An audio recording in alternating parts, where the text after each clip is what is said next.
नमस्कार साथियों, मेरा नाम है आर.के. सिंह और आप देख रहे हैं संस्कृति आईएएस यूट्यूब चैनल। आज हम जिस विषय की चर्चा करने वाले हैं वो है गैर सरकारी संगठनों यानी कि जो एनजीओज हैं उनके जो FCRA जो लाइसेंस हैं वो गृह मंत्रालय ने रद्द कर दिए हैं। और इसमें भी क्या है कि दो बड़े एनजीओज जिनके क्या है कि अभी हाल ही में मंत्रालय ने कुछ खास उन पर आरोप लगाते हुए उनके लाइसेंस रद्द किए हैं। तो आज यही हमारी चर्चा है। चर्चा का जो विषय होगा वो होगा गैर सरकारी संगठनों के जो विदेशी अंशदान विनियमन अधिनियम जो लाइसेंस है या FCRA जो लाइसेंस है वो गृह मंत्रालय रद्द कर रहा है। उसी के संदर्भ में जो विभिन्न पहलू होंगे उनकी आज हम चर्चा करने वाले हैं। आगे चर्चा करने से पहले हम देख लेते हैं कि संस्कृति आईएएस आप सभी के लिए रिपब्लिक डे के अवसर पे कुछ बड़े कोर्स ऑफर लेके आया है। उसमें क्या है कि यूपीएससी ऑनलाइन कोर्स जो ये सारे कोर्स आपके सामने दिए गए हैं और इसी के साथ स्टेट पीएससी के जो ऑनलाइन कोर्सेज संस्कृति आईएएस चला रहा है और या फिर जो अदर ऑनलाइन कोर्सेज हैं उन पर संस्कृति आईएएस रिपब्लिक डे के अवसर पे बड़ा डिस्काउंट दे रहा है। वो डिस्काउंट 40 से 75% तक है। और इस संदर्भ में अगर अधिक जानकारी आप चाहते हैं तो दिए गए नंबर या फिर संस्कृति के वेबसाइट पे विजिट करके आप देख सकते हैं। अब बढ़ लेते हैं अपने टॉपिक पे और टॉपिक का जो न्यूज़ है उसको देखते हैं कि किस हेडलाइंस के साथ समाचार पत्रों में ये प्रकाशित हुआ है। तो ये द हिंदू समाचार पत्र की हेडलाइंस है। कह रहा है why was FCRA registration for several NGOs cancelled explained. यानी कि कहा जा रहा है कि क्यों बहुत सारे जो एनजीओज हैं जो गैर सरकारी संगठन हैं उनके FCRA जो लाइसेंस हैं वो रद्द किए जा रहे हैं। और इसी के साथ कहा जा रहा है कि who oversees the foreign contribution regulation act, how many NGOs has been affected. यानी ये कहा जा रहा है कि जो ये FCRA जो एक्ट है इसको कौन रेगुलेट करता है, कौन इसकी देख रेख करता है और इससे कितने प्रभावित होंगे एनजीओज। तो ये सारे मुद्दे हैं जिनकी चर्चा आज हम अपने इस विषय में करने वाले हैं। उससे पहले क्या है कि हम देख लेते हैं कि आज की चर्चा में हम महत्वपूर्ण किन बिंदुओं की चर्चा करेंगे। तो सबसे पहले तो हमने न्यूज़ देख लिया, फिर इसी के संदर्भ में देख लेंगे कि किन एनजीओज के रजिस्ट्रेशन रद्द किए गए हैं और वो क्यों रद्द किए गए हैं। फिर हम देखेंगे कि कितने एनजीओज हैं जिनके पंजीकरण रद्द किए गए, यानी डेटा देख लेंगे। और जो विदेशी अंशदान है उसको प्राप्त करने के लिए किसी भी एनजीओ के लिए कौन सी कंडीशन या शर्तें या पात्रता निर्धारित किए गए हैं। और फिर हम देखेंगे कि जो FCRA है यानी जो विदेशी अंशदान विनियमन अधिनियम है आखिर ये क्या है और इसको बनाने के पीछे आखिर उद्देश्य क्या था, एम क्या था। और फिर हम देखेंगे कि इससे जुड़े हुए जो महत्वपूर्ण प्रावधान है, जो रूल है, रेगुलेशन है। और फिर क्या है कि ये भी हम देख लेंगे कि इसके पंजीकरण की प्रक्रिया क्या है और पंजीकरण रद्द करने का आखिर आधार क्या होता है। ये सारे मुद्दे होंगे और सबसे अंत में चर्चा पर आधारित एक प्रश्न लेंगे। तो अब बढ़ते हैं, देखते हैं सबसे पहले कि इससे संबंधित न्यूज़ क्या है। तो अभी हाल ही में क्या है कि जो सरकार का गृह मंत्रालय है उसने दो बड़े जो एनजीओज हैं, पहला CPR यानी सेंटर फॉर पॉलिसी, देखिए पहला एनजीओ है ये CPR, ठीक है, और दूसरा जो एनजीओ है वो है वर्ल्ड विजन इंडिया। ये दो बड़े देश के एनजीओ हैं और इनके जो लाइसेंस है वो गृह मंत्रालय ने कुछ आरोप लगाते हुए इनको प्रतिबंधित किया है, इनके लाइसेंस रद्द कर दिया है। और इसी के संदर्भ में क्या है कि हम आज बात करने वाले हैं। तो न्यूज़ यही है कि गृह मंत्रालय ने दो प्रमुख देश के जो एनजीओज हैं, पहला CPR और दूसरा WVI यानी वर्ल्ड विजन इंडिया का विदेशी जो योगदान या अंशदान अधिनियम 2010 के तहत जो पंजीकरण है उसको रद्द कर दिया है। तो ये न्यूज़ थी। अब इसके बाद हम देख लेते हैं कि आखिर जो ये पंजीकरण है, ये दोनों जो एनजीओ हैं यानी कि जो पहला एनजीओ है CPR और दूसरा जो WVI है, इनके पंजीकरण आखिर गृह मंत्रालय ने क्यों रद्द कर दिया है ये हम पहले देखते हैं।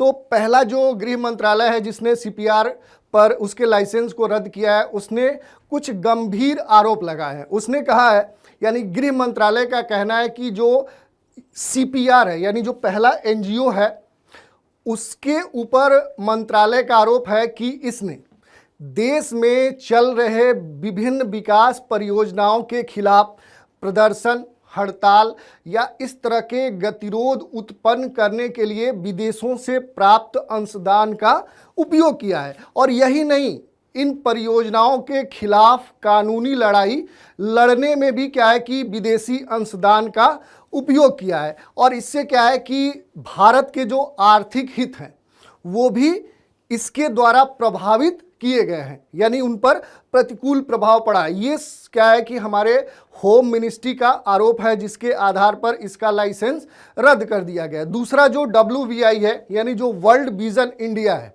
उस पर क्या है कि मंत्रालय का आरोप है, या कह सकते हैं कि जिस आधार पर उसके लाइसेंस को रद्द किया गया है, ये कहा गया है कि ये एनजीओ वर्ष 2010 से लेकर 2013 के बीच और फिर वर्ष 2020 से लेकर 21 के बीच में जो FCRA, ये जो एक्ट है, इसके जो विभिन्न प्रावधान हैं, उनका उल्लंघन इस एनजीओ के द्वारा किया गया है। और अगर हम इसके साथ ये कह दें कि अगर इन एनजीओ के लाइसेंस रद्द कर दिए गए हैं तो अब क्या है कि इनको विदेशी अंशदान प्राप्त नहीं होगा। तो ये न्यूज़ था। अब हम बात कर लेते हैं कि आखिर कितने एनजीओज के पंजीकरण रद्द किए गए हैं, या फिर ये कहें कि कितने के नए पंजीकरण नामांकित किए गए हैं। तो अगर आंकड़ों की बात माने तो 2015 तक देश में लगभग 16,000 से भी अधिक जो एनजीओज थे, उनके जो लाइसेंस थे वो विभिन्न कारणों के कारण, या कह सकते हैं कि जो FCRA पंजीकरण के जो विभिन्न प्रावधान हैं उसका उल्लंघन या उसके आधार पर रद्द किए गए हैं। और इसी के साथ अगर 2023 के आंकड़े की माने तो लगभग देश में 1111 ऐसे नए एनजीओ थे, ठीक है, जिनका नया पंजीकरण या फिर उनका रजिस्ट्रेशन हुआ है। और बात करें तो वर्ष 2019 से 2020, 2020 से 2021 और 2021 से 2022 वर्ष के बीच में देश के लगभग 13,520 जो एनजीओज हैं, उनके द्वारा विदेशों से लगभग 55,000 करोड़ से भी अधिक विदेशी योगदान, या कह सकते हैं जो दान है, अंशदान है, वो प्राप्त किया गया।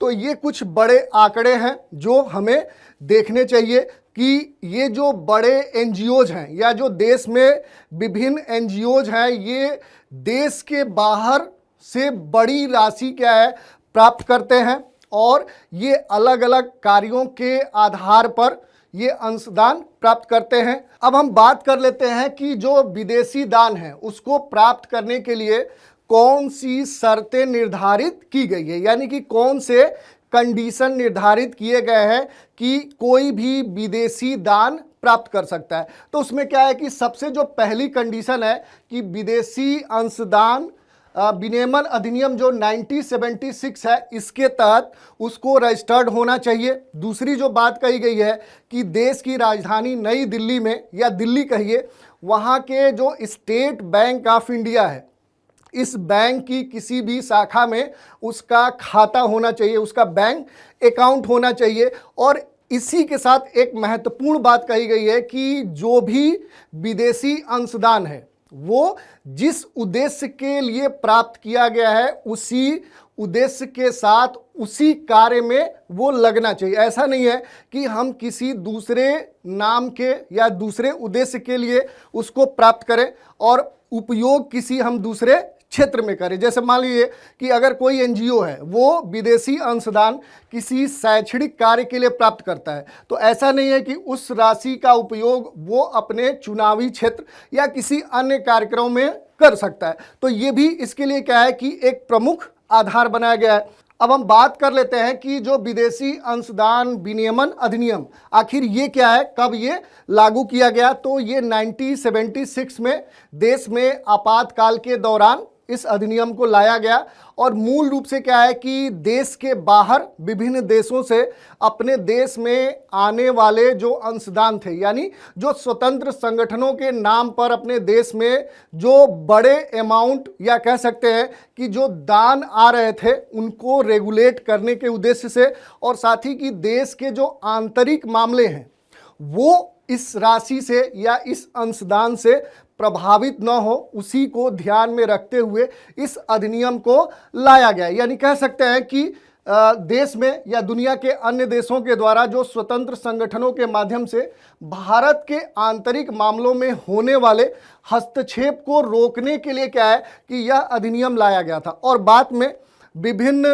कारणों से या कह सकते हैं कि परिस्थिति अनुकूल विभिन्न जो अंतर्निहित समस्याएं थी उनके कारण इस अधिनियम में वर्ष 2010 और वर्ष 2020 में संशोधन भी किए गए। और अगर बात करें कि आखिर इस पूरे अधिनियम को लाने के पीछे उद्देश्य क्या था, तो हमने पहले ही बताया कि किसी भी व्यक्ति या संघों को मिलने वाला जो विदेशी दान था, अंशदान था, उसको रेगुलेट करने के लिए, विनियमित करने के लिए, और विदेशी दान का देश की आंतरिक सुरक्षा या आंतरिक मामलों पर कोई प्रतिकूल प्रभाव न पड़े, इसी को ध्यान में रखते हुए इसको लाया गया था। तो ये हमने देख लिया। अब हम बात कर लेते हैं कि इससे संबंधित जो महत्वपूर्ण प्रावधान क्या है। ठीक है, यानी कि जो ये FCRA है इसके अंतर्गत क्या बातें कही गई हैं। तो अगर इसकी हम चर्चा करें तो सबसे पहले क्या है कि इसके अंतर्गत जो भी पंजीकृत रजिस्टर्ड जो समूह है या कह सकते हैं जो NGOज है वो कुछ खास कार्यों के लिए विदेशी अनुदान प्राप्त कर सकते हैं। उसमें क्या है कि पहला है एजुकेशन या शैक्षणिक कार्य या सोशल वेलफेयर या फिर रिलीजियस कह सकते हैं कि कार्यक्रम या कल्चरल जो कार्यक्रम है, सांस्कृतिक कार्यक्रम है, या फिर कोई आर्थिक इस तरह के उद्देश्य हैं।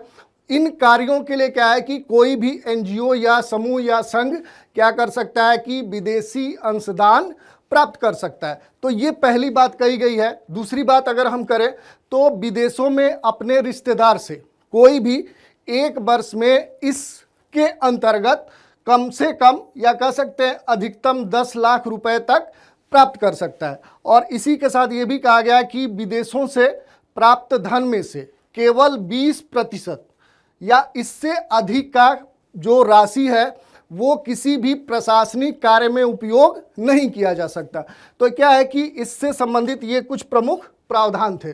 और इसी के साथ अगर हम बात करें कि यह जो अधिनियम है किन लोगों को विदेशी धन या जो दान है, अंशदान है, कंट्रीब्यूशन है, उसको प्राप्त करने से रोकता है। तो मूल रूप से क्या है कि जो पत्रकार वर्ग है, जो विभिन्न समाचार पत्र हैं, एजेंसियां हैं, या कह सकते हैं कि जो न्यायाधीश है, ठीक है, और इसी के साथ जो सरकारी कर्मचारी हैं या जो चुनावी उम्मीदवार हैं, राजनीतिक प्रकृति के जो संगठन है, या फिर विधायिका और राजनीतिक दलों के जो सदस्य हैं या उनके पदाधिकारियों को क्या है कि ये विदेशी अंशदान प्राप्त करने से रोकता है। तो ये हमने देख लिया। अब इसी के साथ क्या है कि इसके पंजीकरण की अगर प्रक्रिया की बात करें, ठीक है, जो FCRA है इसके पंजीकरण की अगर बात करें तो इसके पंजीकरण के लिए किसी भी व्यक्ति या NGO के पास कोई निश्चित कार्यक्रम प्लान होना चाहिए। ठीक है, यानी कि उसके पास एक पूरा फुल प्रूफ प्लान होना चाहिए, हवाई प्लान नहीं होना चाहिए। ठीक है, यानी कि कहने का मतलब क्या है कि उसके पास कोई काल्पनिक कार्यक्रम नहीं होना चाहिए। ठीक है, और वो कार्यक्रम किन आधारों पर होना चाहिए कि वो कोई सांस्कृतिक कार्यक्रम का प्लान हो, आर्थिक कार्यक्रम का प्लान हो, शैक्षणिक कार्यक्रम का हो, धार्मिक हो, या फिर सोशल वेलफेयर का कार्यक्रम हो, सामाजिक कार्यक्रम का कोई प्लान हो। और ये क्या है कि आवेदक काल्पनिक या बेनामी नहीं होना चाहिए। ठीक है, उसका रियल एग्जिस्टेंस होना चाहिए। और प्रलोभन या बलपूर्वक धर्मांतरण या विभिन्न गतिविधियों में या कह सकते हैं कि वो NGO या जो व्यक्ति है उसके ऊपर कोई खास दोषारोपण नहीं होना चाहिए, उसके ऊपर कोई कह सकते हैं कि कानूनी कार्रवाई नहीं होनी चाहिए, जिसमें क्या है कि ये कहा गया है कि किसी भी निधि का दुरुपयोग, राजद्रोह के मामले या इस तरह से कोई सांप्रदायिक तनाव में उसको शामिल नहीं होना चाहिए। ऐसे लोगों को क्या है कि पंजीकरण की प्रक्रिया से बाहर रखा गया, यानी कि ऐसे लोग पंजीकृत नहीं हो सकते। तो ये हमने देख लिया। और जो गृह मंत्रालय है उसको क्या है कि 90 दिनों के अंदर जो कोई भी अगर आवेदन करता है पंजीकरण के लिए तो उसके लिए क्या है कि स्वीकृति, ठीक है, या फिर उसकी अस्वीकृति देना फिक्स किया गया है। यानी कि 3 महीने के अंदर गृह मंत्रालय को ये निश्चित करना होगा कि वो एनजीओ या व्यक्ति का जो रजिस्ट्रेशन है, पंजीकरण है, वो स्वीकार किया गया है या फिर नहीं किया गया है। और एक बार क्या है कि FCRA जो पंजीकरण है वो अगर प्राप्त हो जाता है तो वो लगभग 5 वर्षों, यानी कह सकते हैं कि कोई भी रजिस्ट्रेशन क्या है कि 5 वर्ष के लिए वैलिड होता है। और पंजीकरण की समाप्ति की तिथि से 6 माह यानी 6 मंथ के अंदर क्या है कि उसको रिन्यू के लिए आवेदन किया जा सकता है। तो ये हमने देख लिया कि जो पंजीकरण है उसके प्रक्रिया से संबंधित कौन सी बातें कही गई है। अब हम देख लेते हैं कि जो लाइसेंस है या जो पंजीकरण है वो किन आधारों पर रद्द किए जा सकते हैं, ठीक है। तो इसमें कहा गया है कि अगर FCRA जो एक्ट है इसके जो प्रावधान है अगर उनके उल्लंघन करते हुए पाया गया तो लाइसेंस क्या होंगे, रद्द किए जाएंगे। और किसी भी जांच में आवेदन के विवरण में क्या है कोई विसंगति पाई जाती है तब भी क्या होंगे, वो रद्द हो जाएंगे। और लगातार 2 वर्षों तक अपनी निर्धारित सामाजिक कल्याण गतिविधियों में अगर इनएक्टिव पाया गया तब भी क्या है कि वो रद्द कर दिए जाएंगे। और इसी के साथ क्या है कि केंद्र सरकार की राय में यदि जनहित, यानी कह सकते हैं कि सामाजिक हित के आधार पर क्या है कि उसका जो प्रमाण पत्र है, जो सर्टिफिकेट है, वो रद्द किया जा सकता है। विदेशी धन के प्रयोग के मामले में वित्तीय अनियमितता पाए जाने, यानी कह सकते हैं कि पैसे के लेन देन में अगर फ्रॉड में भी कोई इसमें संलिप्त पाया जाता है उस आधार पर भी क्या है कि पंजीकरण रद्द किया जा सकता है। तो ये हमने देख लिया कि पंजीकरण को रद्द करने के कौन से आधार तय किए गए हैं। आज की चर्चा पर एक प्रश्न ले लेते हैं। प्रश्न क्या है कि विदेशी अंशदान विनियमन जो अधिनियम है इसके संदर्भ में दिए गए कथनों पर विचार कीजिए। पहला कथन है इसके क्रियान्वयन से संबंधित सभी जो अधिकार है वो विदेश मंत्रालय को प्राप्त है। दूसरा कथन है इसे वर्ष 1976 में अधिनियमित किया गया था। इसके तहत पंजीकरण 10 वर्ष के लिए वैध होता है।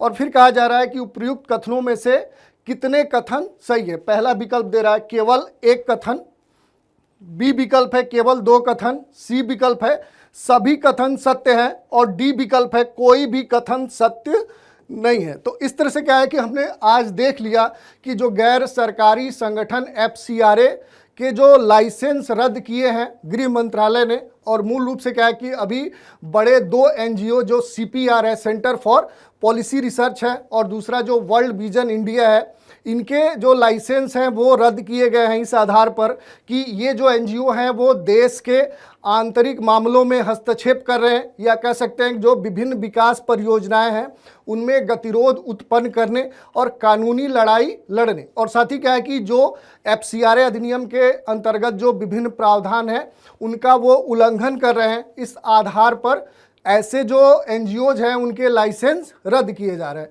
तो इनकी हमने चर्चा कर ली। तो आज के इस मुद्दे में इतना ही। नए एक मुद्दे के साथ नए डिस्कशन में हम फिर से हाजिर होंगे, तो आप हमारे साथ बने रहें। इसके लिए धन्यवाद।